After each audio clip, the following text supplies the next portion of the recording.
देखिए तस्वीर तो अब परवेश वर्मा जो नई दिल्ली से बीजेपी के उम्मीदवार हैं वो अंदर जा चुके हैं अपने मताधिकार का प्रयोग करने। और ये जो बूथ आपको दिखाई दे रहा है काफ़ी सजाया गया है इस बूथ को, क्योंकि राहुल गांधी यहीं पर वोट देके थोड़ी देर पहले गए हैं। अब परवेश वर्मा आए हैं, 11:30 बजे सोनिया गांधी के भी यहाँ आने की खबर है। तो ये जो बूथ है इसके अंदर परवेश वर्मा अपने मताधिकार का प्रयोग कर रहे हैं। और देखिए भारतीय जनता पार्टी की उम्मीदें इस बात पर टिकी हैं कि किस तरह से कांग्रेस यहाँ पर अच्छा प्रदर्शन करे, अच्छा वोट शेयर लेके आए, इस बात का जिक्र हम लोग सुबह से कर रहे हैं। और संदीप दीक्षित की ये सीट है और संदीप दीक्षित ऐसे शख्स हैं जिन्होंने पूरी कांग्रेस पार्टी को एक तरह से खड़ा कर दिया दिल्ली में। न सिर्फ उन्होंने घर घर जाकर के मतदाताओं से संपर्क किया, बल्कि एक टेम्पो सेट किया अरविंद केजरीवाल के खिलाफ। रोज एक आरोप लेकर के सामने आते थे और बाद में राहुल गांधी ने भी लगभग उसी तरह और उसी तेवर में हमले किए अरविंद केजरीवाल के खिलाफ, जिससे परवेश वर्मा दावा कर रहे हैं, थोड़ी देर पहले वो दावा कर रहे थे कि सीट से वो जीतने जा रहे हैं, अरविंद केजरीवाल हारने जा रहे हैं। उसकी वजह यह है क्योंकि संदीप दीक्षित बहुत अच्छा चुनाव लड़ रहे हैं। इस तरह की खबरें हैं यहाँ से। तो यही कहता हूँ, हमने काम किया है, इसलिए काम पे वोट। अभी ये सारी बातें बाहर करेंगे ना, वो बाहर करेंगे ना। हमेशा से एक बात मानता हूँ और ये सब लोग कहते हैं, दो चीज़ें होती हैं जिसकी वजह से काम में आपको सफलता मिलती है। एक आपकी मेहनत और दूसरा ईश्वर की कृपा। कई बार मेहनत होती है, कृपा नहीं होती ईश्वर की, तो सफलता नहीं आती। तो इसलिए मेहनत हमने खूब की, 5 साल मेहनत की। और कहा जाता है कि जो बच्चा पूरे साल पढ़ाई करता है उसको एग्ज़ाम में परेशान होने की दिक्कत नहीं होती है, वो एग्ज़ाम में ज़्यादा परेशान नहीं रहता है। तो हमने 5 साल मेहनत।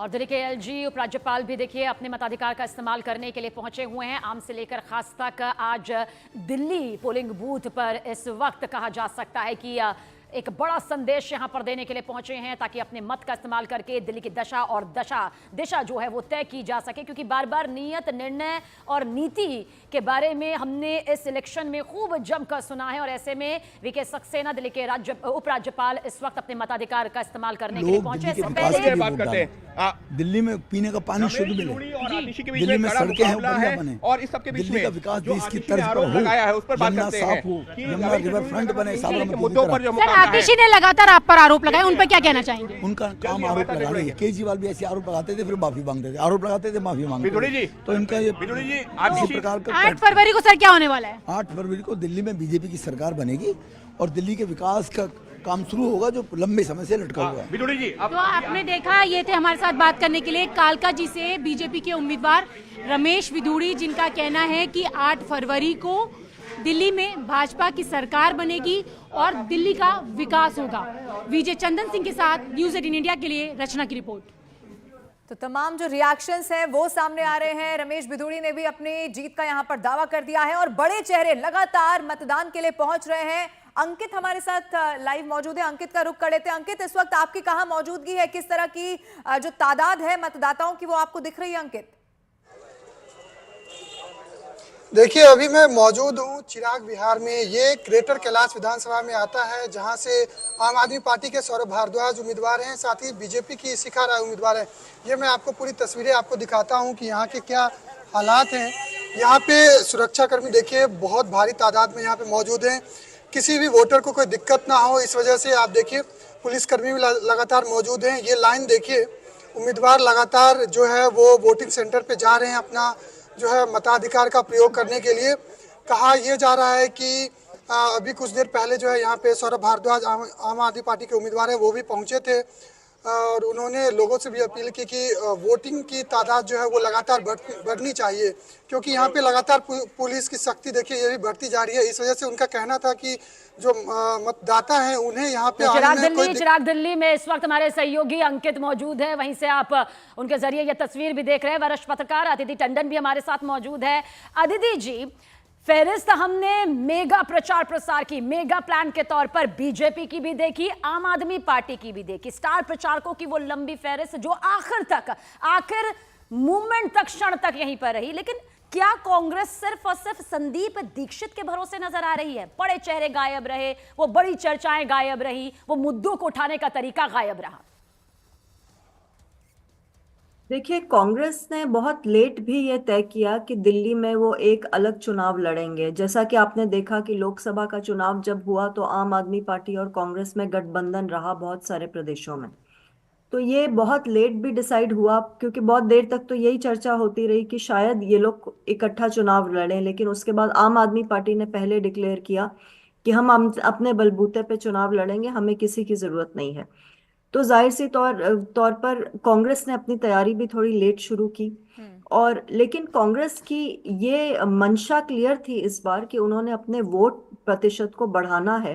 वो इसलिए क्लियर थी क्योंकि उन्होंने अपने तमाम बड़े नेताओं को फील्ड किया। जैसे अलका लांबा उनकी महिला विंग की प्रेसिडेंट हैं, उनको कालकाजी में चीफ मिनिस्टर के खिलाफ उतारा।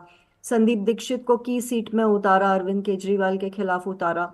सिमिलरली अपने मेजर देवेंद्र यादव जो स्टेट के चीफ हैं, उनको बादली से दोबारा उतारा। वो पहले वहां से रह चुके हैं विधायक। तो कहने का मतलब ये है कि कांग्रेस ने जब ये तय किया कि वो लड़ेंगे, तो फिर अच्छे से रणनीति बनाकर बहुत सारे एरियाज में उन्होंने अपने अच्छे कैंडिडेट्स दिए। और आम आदमी पार्टी को, आपके अरुण भी कह रहे थे जैसे, कि बहुत एंजाइटी है कि अगर कांग्रेस मुस्लिम वोट और दलित और पूर्वांचली वोट थोड़ा सा भी खिसकाने में कामयाब हो जाती है तो ये भाजपा को फायदा अच्छा होगा। दीदी जी, आपने अभी अलका लांबा का जिक्र किया। सिर्फ अलका लांबा नहीं, ये बड़े जो अदला बदली की राजनीति हमने दिल्ली में देखी है, उस तरह की तस्वीर सामने आई। अलका लांबा हो, कैलाश गहलोत हो, या उधर करतार सिंह तंवर हो, जो बागी रहे उन्हें दूसरी पार्टी में जाते हुए देखा और फिर कहीं ना कहीं उन्हें मौका भी दिया गया। इस तरह की राजनीति से कितना फर्क इस बार के चुनाव में आएगा, खासतौर पर आम आदमी पार्टी के लिए? देखिए, जो बागियों की आप बात कर रही हैं वो भारतीय राजनीति का एक अभिन्न अंग सा बनता जा रहा है। हालांकि ये डिजायरेबल नहीं है और इसके बारे में कुछ होना चाहिए, बट ये अनफॉर्चुनेट है कि बागी और दल बदलू लोग जो होते हैं, इधर से उधर उधर से इधर, हर पार्टी में ये रहता नहीं, है। और जब वो दूसरी पार्टी में जाते हैं तो दूसरी पार्टी उन्हें मौका भी देती है। आप बने रहिएगा, ये तस्वीर सामने आ गई है। एलजी ने अपना वोट कास्ट कर दिया। सबीना, और दिल्ली के एलजी विके सक्सेना ने अपना वोट यहां पर डाल दिया है। एक बड़ा संदेश देखिए आज हर कोई मताधिकार के बाद यहां पर देता हुआ नजर भी आ रहा है, क्योंकि देश की राजधानी है दिल्ली और दिल्ली की 70 विधानसभा सीटों के लिए 699 उम्मीदवारों की किस्मत का फैसला यहां पर किया जा रहा है। 1 करोड़ से भी ज्यादा, 1 करोड़ 56 लाख से भी ज्यादा जो वोटर्स हैं, कुछ नए वोटर्स हैं, महिला वोटर्स हैं, स्विंग वोटर्स हैं, हर कोई इस वक्त अपने घर से बाहर निकले और अपने मताधिकार का इस्तेमाल जरूर करता नजर आए, क्योंकि देश की राजधानी दिल्ली, जिसके लिए हमने बड़े प्लान के तौर पर अगर बीजेपी का जिक्र करें तो वहां देखा, और साथ ही आम आदमी पार्टी का भी। आज आप यहाँ पर आए हैं, दिल्ली के चुनाव है, आपने वोट डाला है, क्या कुछ कहेंगे? एक मैसेज नोटिस में क्या देंगे? आज दिल्ली में विधानसभा के चुनाव हो रहे हैं। मैंने पहले भी अपील की थी कि लोग बढ़ चढ़कर इसमें वोट करें। जो फर्स्ट टाइम वोटर्स हैं उनसे भी अपील की थी कि वो भी वोट करें।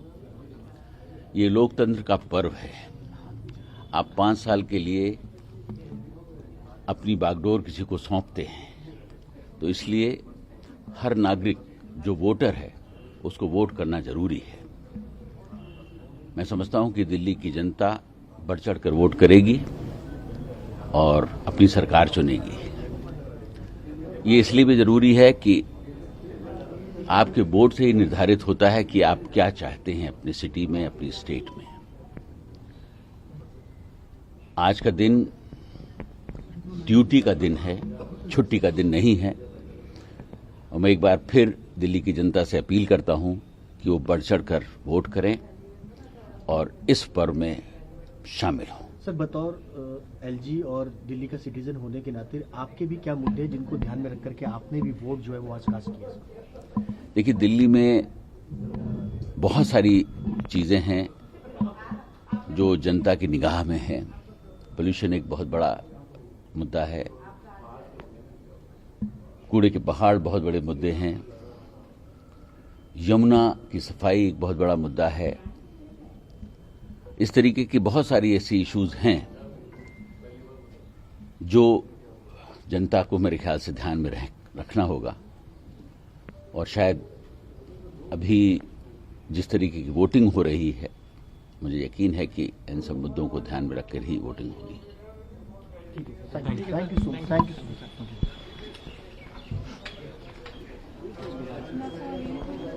जी, विनय सक्सेना को आपने सुना और उनकी तरफ से तमाम लोगों से ये अपील की गई कि वो भी इसी तरह अपने घरों से बाहर निकले और मताधिकार का इस्तेमाल करें। और अब तस्वीरें हैं दिल्ली की मौजूदा मुख्यमंत्री सीएम आतिशी वोट डालने पहुंचे। नीरज का रुख कर लेते हैं। नीरज, ठीक है। हाँ, देखिए, बिल्कुल कांग्रेस के कोषाध्यक्ष अजय माकन इस वक्त पहुंच गए हैं वोट देने और यहां देख सकते हैं अपने समर्थकों के साथ वोट देने पहुंचे हैं। माकन साहब, क्या मतदाताओं से अपील करेंगे? आप तो वोट देने जा रहे हैं। वोट देके वापस। तो मतदाताओं से क्या अपील है? मतदाताओं से यही अपील है कि ज़्यादा से ज़्यादा तादाद में बाहर निकलें, अपने मत का प्रयोग करें और वोट डालना हमारे लोकतांत्रिक धर्म में सबसे महत्वपूर्ण कार्य है और लोकतांत्रिक धर्म को निभाएं। ठीक है, आप आइए, आएंगे तो फिर बात करेंगे मीडिया से, लेकिन अभी मतदाताओं से अपील की है कि घरों से निकले और बात करें। और अजय माकन जिन्होंने इस बार दिल्ली में कांग्रेस की रणनीति बनाई है कि किस तरह से कांग्रेस पार्टी आम आदमी पार्टी के खिलाफ लड़ाई लड़ेगी, केजरीवाल के खिलाफ जो कांग्रेस का अटैक है उसके शिल्पकार अजय माकन। मोदी जी के साथ में मिलकर दिल्ली को अच्छा करने के लिए। क्या लग रहा है?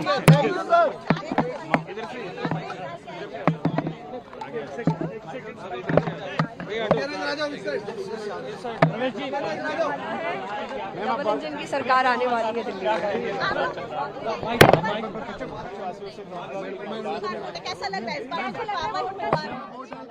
और हमारे सहयोगी अरुण भी हमारे साथ है। अरुण, आपकी तरफ रुख करेंगे, क्या कुछ खास तस्वीर जानकारी लेकर आप? देखिए, पहले तो मैं आपको तस्वीरें दिखाता हूं कि परवेश वर्मा ने जो निर्माण भवन का बूथ है वहां अपने मताधिकार का प्रयोग कर दिया और उसके बाद वो जो एक टोकन है कि गमला देकर के सारे जो मतदाता हैं पहले आ रहे हैं उनको यहां से मतदान करने के बाद उनको गमला दिया जा रहा है, तो वो उस प्रक्रिया में वो इस समय है। लेकिन अब यहां से निकल रहे हैं, देखिए तस्वीरें यहां पर परवेश वर्मा, चूंकि उनको पूरे विधानसभा क्षेत्र में भ्रमण भी करना होता है, तो परवेश वर्मा अब यहां से निकल रहे हैं। उनसे बातचीत करने की कोशिश करते हैं। देखिए परवेश वर्मा यहाँ पर, और उसके बाद गौरीशंकर मंदिर भी गए। क्या कुछ कहना चाहेंगे, कुछ मैसेज है वोटर्स को टर्नआउट को लेकर? मैं चाहता हूँ कि दिल्ली वासी अपने बेहतर भविष्य के लिए बाहर निकलें, वोट डालें। ये आपके भविष्य का मतदान है, ये दिल्ली के सुनहरी एक हमारे फ्यूचर का मतदान है। तो मैं सारे जो हमारे फर्स्ट टाइम वोटर हैं, सारी माता बहनें, सारे बुजुर्ग, मैं सभी से कहूँगा कि मतदान जरूर करें। हमको मोदी जी के साथ में मिलकर दिल्ली के सारे सपनों को पूरा करना है। सर, आम आदमी पार्टी की ओर से लगातार आरोप लग रहा है कि एमसीसी का वायलेशन हो रहा है दिल्ली के अलग अलग इलाकों में। देखिए, 8 तारीख को वो ईवीएम के ऊपर में भी सवाल उठाएंगे, क्योंकि 8 तारीख को भारतीय जनता पार्टी की सरकार बन रही है। यहाँ क्या देखा आपने परवेश जी क्या देखा आपने? अभी तक वोटिंग पैटर्न क्या कह रहा है? अभी तक का वोटिंग पैटर्न क्या? देखिए, बहुत अच्छा पैटर्न चल रहा है। दिल्ली से जो सूचनाएं मिल रही हैं, सारी जनता इस बार भारतीय जनता पार्टी की सरकार बनाने के लिए बहुत ही उत्सुक है। 8 तारीख को कमल खिल रहा है। सरकार अगर बनेगी तो नई दिल्ली सीट से ही मुख्यमंत्री होता है, तो क्या परवेश वर्मा आप मुख्यमंत्री पद की दौड़ में हैं अगर सरकार बनती है तो? सिर्फ मुस्कुरा दिया आपने, कुछ बता नहीं रहे, संकेत नहीं दे रहे। आप मेरे से ऐसा सवाल पूछ रहे हैं जिसके लिए मैं उत्तर नहीं दे सकता। तो देखिए, परवेश वर्मा से जब सवाल पूछा गया, उन्होंने कहा कि सरकार तो बन रही है बीजेपी की, सरकार बन रही है बीजेपी की। तो मैंने पूछा कि अगर सरकार बन रही है तो मुख्यमंत्री पद की दौड़ में क्या आप हैं? तो वो मुस्कुराने लगे। जाहिर सी बात है, भारतीय जनता पार्टी का एक सेट पैटर्न है, अगर सरकार आती है तो फिर बैठक होगी संसदीय दल की, उसमें फिर चुना जाता है नेता, फिर विधायक दल की बैठक होती फिर भी। लेकिन परवेश वर्मा ने यहाँ पर नई दिल्ली का चुनाव बेहद रोमांचक बनाया और संदीप दीक्षित भी कुछ कम टक्कर नहीं दे रहे हैं। तो परवेश वर्मा अपने मताधिकार का प्रयोग करके यहाँ से अब निकल रहे हैं कंस्टिट्यूएंसी में, क्योंकि तमाम जो बूथ हैं वहाँ पर प्रत्याशी दौरा करते हैं, वहाँ पर हर जगह उनके एजेंट हैं कि नहीं, पोलिंग की प्रक्रिया कैसी चल रही, इन सब बातों पर उनको ध्यान रखना होता है और मॉनिटर करना होता है। तो परवेश वर्मा इस समय निर्माण भवन से अपने मताधिकार का प्रयोग करके अब निकल रहे हैं। बिल्कुल अरुण, और क्योंकि आपने ये सवाल यहाँ पर किया है और इसी सवाल को लेकर बार बार आम आदमी पार्टी भी लवीना पूछती रही कि बीजेपी का दूल्हा कौन है, यानी कि वो चेहरा कौन है जिसके दम पर बीजेपी यहाँ पर बार बार मुख्यमंत्री बनाने की बात कर रही है। लेकिन पूरा का पूरा चुनाव अगर आप देखेंगे तो भारतीय जनता पार्टी ने सिर्फ और सिर्फ कमल के निशान पर ये चुनाव लड़ा जा रहा है, यही बार बार कहा। अब एक खबर आपको बता देते हैं, अरविंद केजरीवाल ने सोशल मीडिया प्लेटफॉर्म एक्स पर हनुमान मंदिर में दर्शन का वीडियो पोस्ट कर दिया है। जी हाँ, और ये पोस्ट किया है, पोस्ट करते हुए लिखा है, जय बजरंग बली। तो क्या हनुमान जी का आशीर्वाद मिलने जा रहा है अरविंद केजरीवाल को, जिसकी उन्हें उम्मीद है? इसके लिए 8 तारीख का इंतजार जरूर करना होगा। लेकिन अरविंद केजरीवाल की तरफ से ये हनुमान मंदिर का जब वो दर्शन करने के लिए पहुंचे थे तब का वीडियो बताया जा रहा है, वो पोस्ट किया गया आपके टीवी स्क्रीन पर इस वक्त हम आपको दिखा रहे हैं।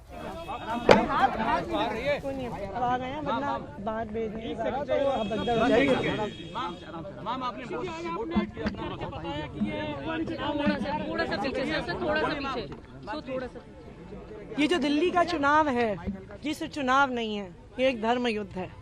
ये अच्छाई और बुराई की लड़ाई है, ये सत्य और असत्य की लड़ाई है, ये काम और गुंडागर्दी की लड़ाई है। एक तरफ पढ़े लिखे ईमानदार काम करने वाले लोग हैं और दूसरी तरफ गाली गलौच गुंडागर्दी करने वाले लोग हैं। मुझे पूरा भरोसा है कि दिल्ली के लोग अच्छाई पर, सच्चाई पर, काम पर अपना वोट देंगे। दिल्ली के लोग बुराई को हराएंगे, दिल्ली के लोग गुंडागर्दी को हराएंगे।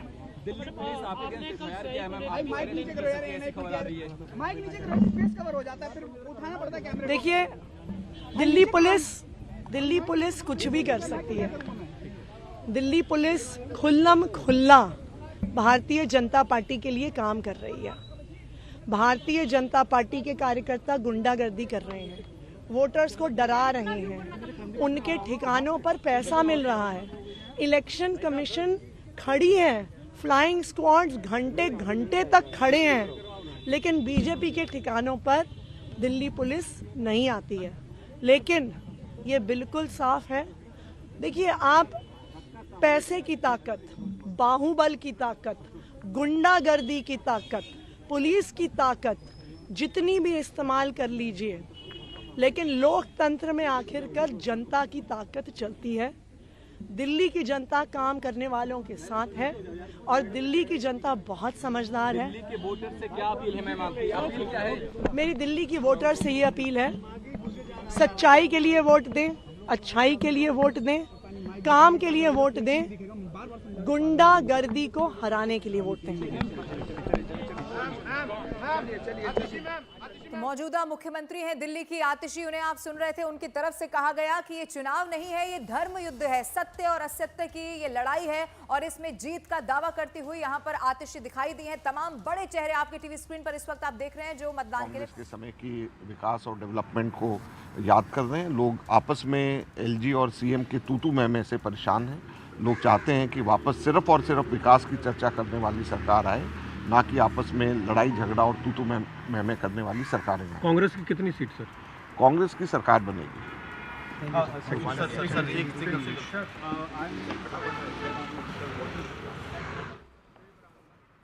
तो बड़े चेहरे यहां पर आमने सामने हैं। आतिशी, रमेश बिधूड़ी आमने सामने हैं, मनीष सिसोदिया, तरविंदर सिंह मारवा आमने सामने हैं, अवध ओझा, रविंद्र सिंह नेगी आमने सामने हैं, सौरभ भारद्वाज का मुकाबला शिखा राय से है। वहीं आदिल अहमद, मोहन सिंह बिष्ट आमने सामने हैं। बाबरपुर का जिक्र करें तो गोपाल राय, अनिल वशिष्ठ आमने सामने हैं। कपिल मिश्रा, मनोज कुमार त्यागी के बीच भी कड़ी टक्कर बताई जा रही है। हरीश खुराना, शिवचरण गोयल, ये बड़े चेहरे इसलिए इन तस्वीरों के साथ बता रहे हैं क्योंकि इस बार दिल्ली का जो दंगल है पिछले 5 साल में सियासी रणनीति को लेकर काफी हद तक बदलता हुआ नजर आया है। और स्टूडियो में अब हमारे साथ जुड़ चुके हैं विशाल मिश्रा जी, राजनीतिक विश्लेषक हैं। विशाल जी, बहुत स्वागत है आपका।